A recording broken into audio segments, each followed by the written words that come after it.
সারিবদ্ধভাবে দাঁড়িয়ে আছে শত শত সব বিশাল রকেট লঞ্চার।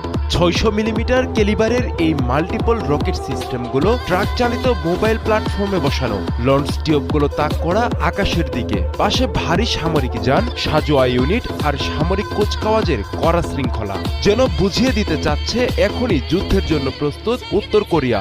মঞ্চে দাঁড়িয়ে অভিবাদন গ্রহণ করছেন কিম জং উন, যিনি পরিচিত রকেটম্যান হিসেবে। পুরো দৃশ্যটি যেন একটি শক্তি প্রদর্শনের মহড়া। বন্ধু ইরান যখন বিপদে, তখন কি এভাবেই বার্তা দিতে চাইল পিয়ংইয়ং? এর মাধ্যমে স্পষ্টতই হুমকির মুখে পড়তে যাচ্ছে দক্ষিণ কোরিয়ার মার্কিন ঘাঁটিগুলো।